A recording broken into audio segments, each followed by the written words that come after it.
Hi, and welcome to my podcast, Help Me Rhonda. I'm your host, Dr. Rhonda Karg, and each episode I'll be presenting mental health related information to you. And as you can see from my backdrop today, I'm in a different room. I'm trying to get a better Wi-Fi signal because my previous videos have been really lagging really badly. And you would think in today's day and age that you don't need to actually be in the same room as the router in order to have a signal, but apparently in these old houses that were built in the 20s, you do. Who knew? So here we are. All right, so tonight we're going to be talking about sex. And the reason we're talking about sex is that it came up in every single conversation that I had today. Because the universe was telling me I needed to have a podcast about sex. So I also wanted to share my hot take on a provocative, or a few provocative topics actually about sex. So here we go. So the conversations that I had about sex were mostly surrounding this idea of shame and it not being okay to have sexual needs, much less talk about them, much less express them, much less do anything about them. And it's time that we all take responsibility, 100% responsibility for our sexuality and what we do with it. Okay?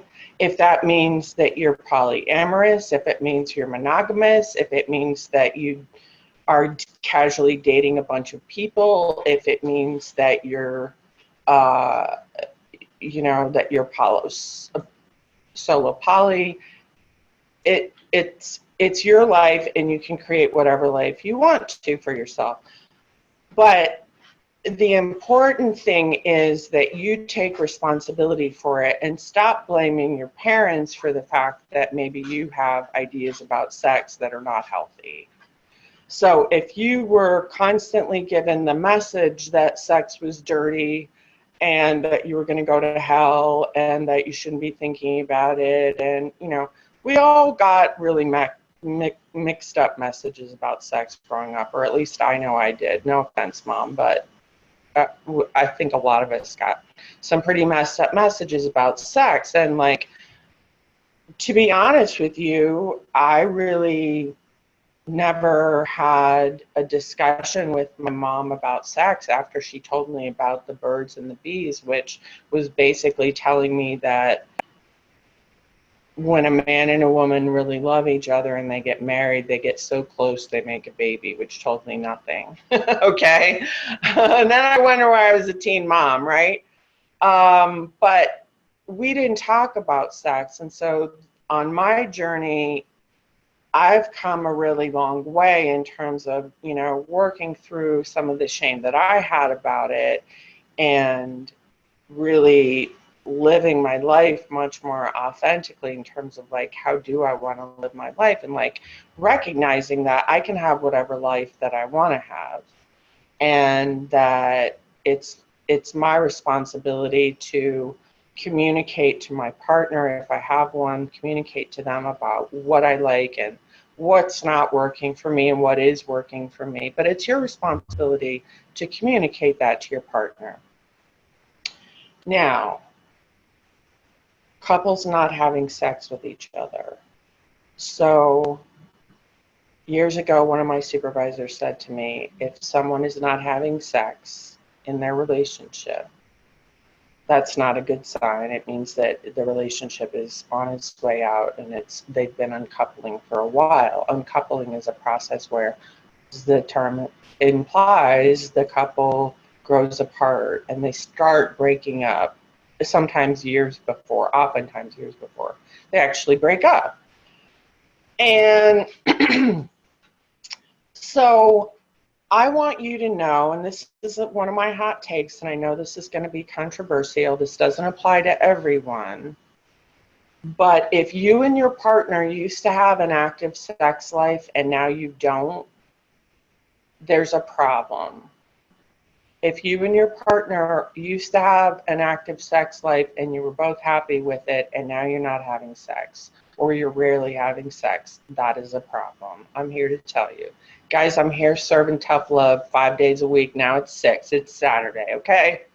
But if you're not having sex with your partner and you used to be having sex with your partner, it's not a good sign and you need to seek help right away, okay, of some kind. But you guys have got some stuff to work through, because a relationship between two people where they used to be having sex and they're not having sex anymore, that's going to lead to you continuing to grow apart if you're not careful. So seek out some help, seek out some professional help to help you work through that with your partner. One thing that I do, which is called the paradoxical effect, is that if a couple comes in to see me and they haven't had sex sometimes in years, because sex is an important part of a lot of relationships, so I ask them about their sex life. And it's not because I'm just interested, it's because I really, it's an indicator of where they are in their relationship. It's a diagnostic question, let's put it that way. If couples are not having sex, I believe my old supervisor when he said couples that are not having sex have been uncoupling for a while, and I absolutely believe that that's true. That relationship is in a serious state if you used to have sex. Now, if you and your partner have come to an understanding that you don't really want to have sex very often, and you know, people's needs change over time, maybe you both are satisfied with not having sex, but if your partner wants to have sex and you don't, that's going to lead to problems. And what I say to couples that come in to see me is find out from them how long it's been since they've had sex. For some people, it's been years since they had sex. And for those folks, what I say to them is, okay, for homework this week, whatever you do, don't have sex, because you guys are not ready to have sex. So don't have sex this week. Whatever you do, don't have sex. And this couple is sitting there thinking, like, we haven't had sex in years. This is going to be no problem. Right? Okay, next week, next Monday, they come in, they're bopping around, they're talking, they're looking at each other, they're laughing. You tell her. Oh, no, you tell her. And I sit there and act like I'm surprised. And I say, what happened? And they say, well, we know you said not to have sex this week, but we had sex. And then I act like, oh, wow. And then I tell them, I complain with them and tell them why I did that.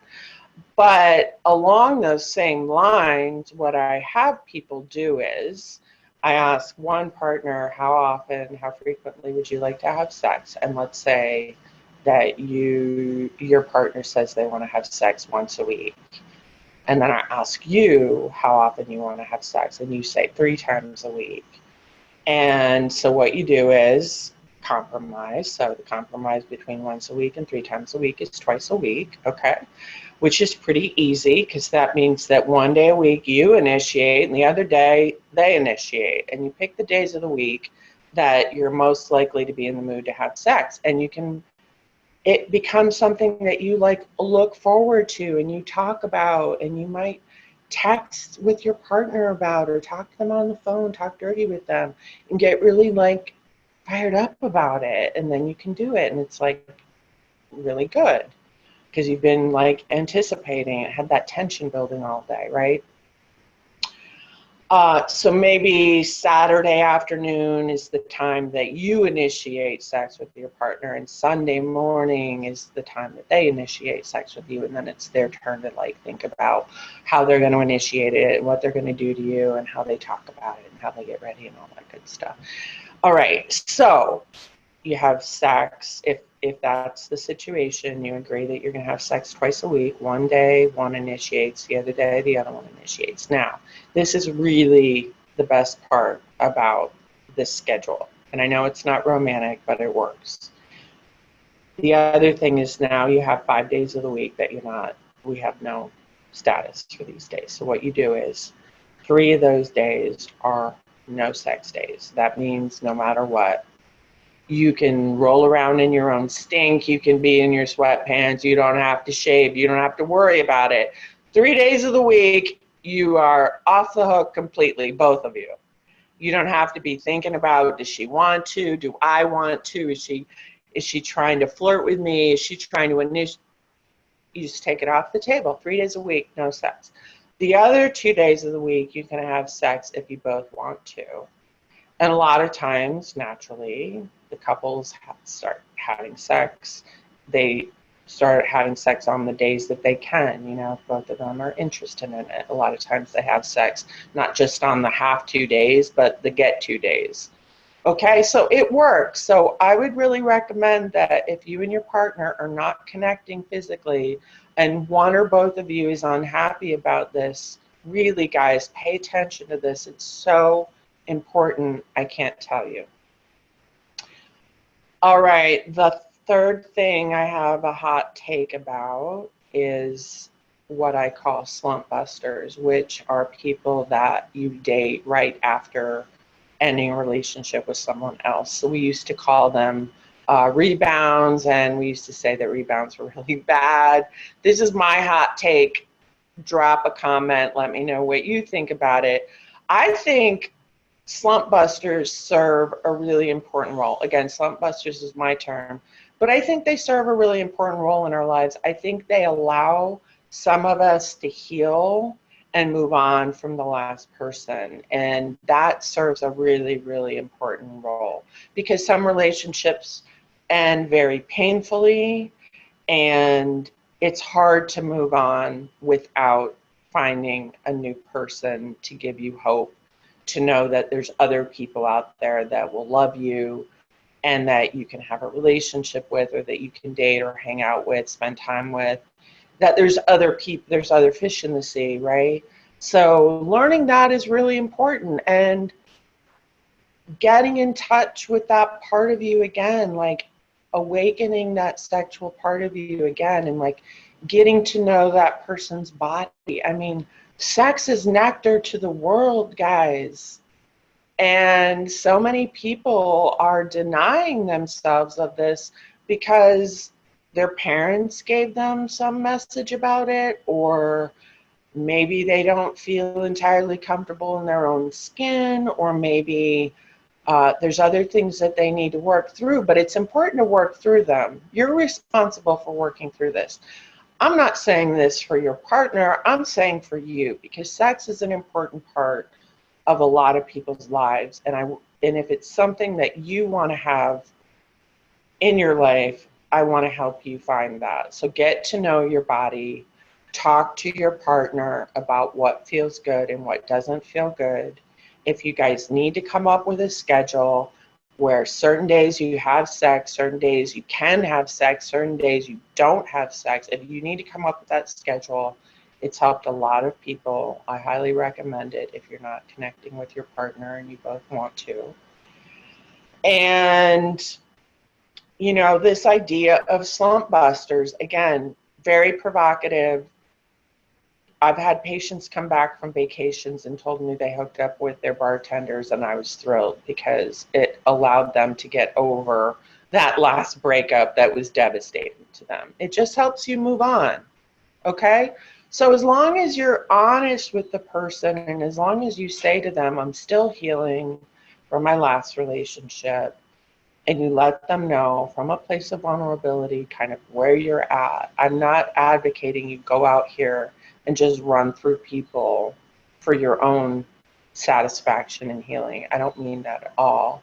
I do mean that it's okay if you want to start dating. And let's say you started uncoupling from your partner 2 years ago.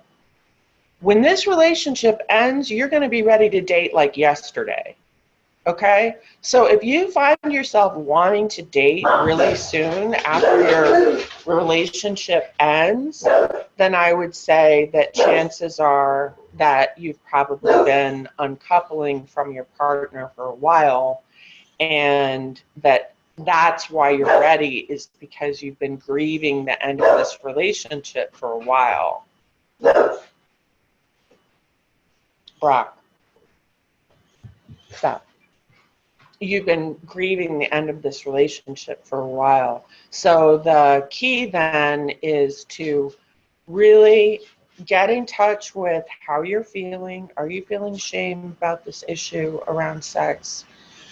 And find someone that you trust, a therapist or someone else who's earned your trust. Talk to them about it, explore it. You can do like therapeutic journaling, you can journal about it, but I want you to start living your life more authentically. If COVID has done anything for me in this world, it's allowed me to start living my life even more authentically than I was before COVID started. I don't care anymore what people want about what I'm doing with my life. I mean, that's one of the reasons why I had the courage to do the podcast, because I just don't care. I just don't. I'm out here living my life, and a lot of people, as a result of COVID, are out here examining their lives too and realizing what's working and what's not working, and living life for other people is behind me. I'm not going to live my life based on what other people want anymore. And I see a lot of people experiencing this same level of like revolution, and they're out here living their lives and doing what they want to do as well. And I really encourage you to find that power within yourself to really create the life that you're looking for. If that means alone or if that means with someone else, I want you to be able to experience your sexuality fully if that's something that you're interested in. Again, I know that some people are not interested in sex, and I'm guessing that if that's you, you're not watching this video. Okay? But for those of you that are interested in it, here are some things that you can try. Work through some of the shame that you have. Get in touch with what you want authentically. Turn your willingness dial all the way up to 11 and talk to your partner about what you want, what feels good, what you're interested in, and be willing to be seen, heard, and understood. And it's okay. It's okay if you're not happy with your sex life. When you fake orgasm, you're only really hurting yourself, but you're also hurting the relationship, of course, but the first person that you're hurting is you. Your partner has no idea that you're not happy. So it's important to start taking responsibility for that and communicating with them about what it is that you do want, and take responsibility for your sexual satisfaction, whatever that might be. Okay. So I'd love to hear your comments and your hot takes on things. I'm going to have many more podcasts about sex. I'm going to have several guests on that I've already talked to about joining me to talk about things like polyamory and kinks and things like that, and dating, dating when you're older, things like that. So it's going to be really fun. So stay tuned for future episodes about sex, and let me know what you think about my hot takes on sex today. I would love to hear from you. And thank you so much for helping to crush stigma for mental illness and helping to make mental health support more accessible to people, and just for generally supporting the channel and getting the news out there. So please like, subscribe, and share. I appreciate the support very much. Thank you.